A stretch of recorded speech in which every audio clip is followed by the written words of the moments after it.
Hello everyone, welcome back to study central. इस video में हम लोग अपने 12th 5 ईयर प्लान को आगे डिस्कस करते हैं और इस वीडियो में हम देखेंगे an overview of 12th 5 year plan. अभी तक हमने 5 ईयर प्लान्स के बारे में डिस्कस कर लिया है कि 5 ईयर प्लान्स क्या होते हैं, उनका ऑब्जेक्टिव क्या होता है, इकोनॉमिक प्लानिंग कब से स्टार्ट हुई थी, ये सब हमने डिस्कस कर लिया है। इसका डिस्क्रिप्शन में आपको लिंक मिल जाएगा प्लेलिस्ट का। स्टार्ट करते हैं an overview of 12th 5 year plan. अगर आपको ये क्वेश्चन आता है तो ये 8 मार्क्स का आएगा जनरली। इसमें आपको ओवरव्यू के साथ साथ 11th 5 ईयर प्लान भी डिस्कस करने बोलेगा कि 11th 5 ईयर प्लान में क्या क्या चीजें थी और उनकी कमियां क्या क्या थी, सो वो पूरी की गई, that way fulfilled in 12th 5 year plan. Okay, तो स्टार्ट करते हैं।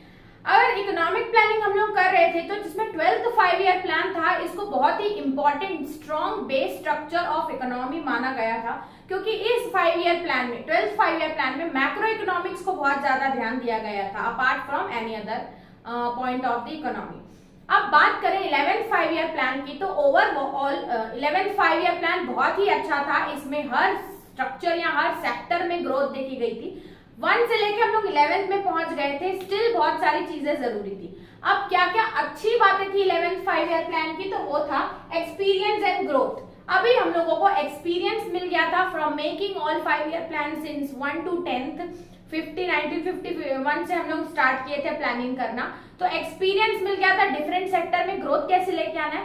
इसके साथ साथ ग्रोथ भी मिली थी, यानी कि GDP gross domestic product of India भी इंक्रीज हुआ था।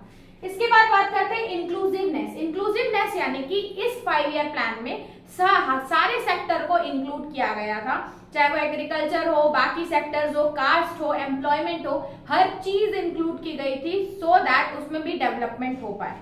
फिर आता है इंफ्रास्ट्रक्चर डेवलपमेंट। इंफ्रास्ट्रक्चर डेवलपमेंट बहुत ही इंपॉर्टेंट था, क्योंकि अभी हम लोग एग्रीकल्चर या बेसिक जॉब अपॉर्चुनिटीज पे डिस्कस कर रहे थे, लेकिन धीरे धीरे हम इंफ्रास्ट्रक्चर डेवलपमेंट पे पहुंचे, यानी कि हमारे रोड्स, रेलवे, पोर्ट्स, टेलीकम्युनिकेशन, सारी ये सब डेवलपमेंट बहुत ज्यादा हुआ था, जिसके कारण हमारी जो GDP growth plus employment ratio भी इंक्रीज हुआ था। तो अच्छी बात है 11th 5 ईयर प्लान की ये थी। लेकिन स्टिल जब 12th 5 ईयर प्लान आता है तो उसकी कुछ कमियां रहती है, वो ओवरकम करने के लिए 12th 5 ईयर प्लान आया था।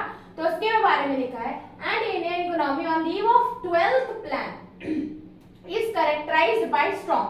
जब 12th 5 ईयर प्लान था उसको कैरेक्टराइज, उसको कैसे बताया जाता है, तो strong macro fundamental and good performance. Strong macro यानी कि फंडामेंटली वो बहुत अच्छा था मैक्रो इकोनॉमिक्स के, इसके साथ साथ परफॉर्मेंस गुड थी। ओवर 11th 5 ईयर प्लान से उसकी परफॉर्मेंस ज्यादा अच्छी थी 12th 5 ईयर प्लान की, क्योंकि इसमें जो कमियां थी वो ओवरकम। अब उसके बाद हम ये देखेंगे कि इतने साल से हमारी इकोनॉमी बहुत सारे डिफरेंट डायमेंशंस को कवर करके आई है, बहुत सारे सेक्टर्स डेवलप हो चुके थे, लेकिन स्टिल बहुत सारे सेक्टर में डेवलपमेंट होना जरूरी था। अब क्या क्या ओवरव्यू था, यानी कि एक्सपेक्टेशन क्या थी हमारी 12th 5 ईयर प्लान की, तो agriculture sector still needs more, बोल सकते हैं मोर एफर्ट्स सो दैट और डेवलपमेंट हो पाए। इसके साथ साथ अब एक्सपेक्टेशन लोगों की बहुत ज्यादा बढ़ चुकी थी, क्योंकि अब ग्रोथ जितना ही बढ़ता है, होता है ना, जितनी आपकी ख्वाहिशें पूरी होंगी उतनी ही आपकी बढ़ते जाती है। वैसे अब मिडिल क्लास से लेके ST SC, labour class, working class, women's, सारे सेक्टर्स अब गवर्नमेंट की प्लान्स पे डिपेंडेंट थे। इसके साथ साथ बहुत सारे सेक्टर्स अलग अलग लेके आने थे जहां पे डेवलपमेंट हो पाए, ये हमारा टारगेट था। प्लस अब 12th 5 ईयर प्लान में environmental issues were on the top, environment को भी हमें देखना था। इसके साथ साथ क्लास जो इक्वालिटी थी सोसाइटी में वो लेके आनी थी। तो ओवरव्यू में बताऊं तो 12th 5 ईयर प्लान में हमने इक्वालिटी देखी, एनवायरमेंटल ये देखा, डेवलपमेंट, सस्टेनेबल डेवलपमेंट देखा, प्लस जॉब सारे सेक्शन में देखी, चाहे वो पुअर से ले रिच सबको। तो देखो economy has gained strength in many dimension. अभी तक इकोनॉमी को हर डायमेंशन में वो मिली है strength, and therefore well placed to achieve faster sustainable. अब उनको हर सेक्टर में ग्रोथ मिल रही है तो वो और सस्टेनेबल डेवलपमेंट की ओर आगे बढ़ रही है। उसके बाद पहला क्या था, feasible target from macro economics. But अब 11th 5 ईयर प्लान की जो ये हालत थी वो ये थी कि हमारा जो टारगेट था वो मैक्रो इकोनॉमिक्स के था, लेकिन स्टिल हमारी ग्लोबल जो कंडीशन थी इकोनॉमी की वो अनसर्टेन थी।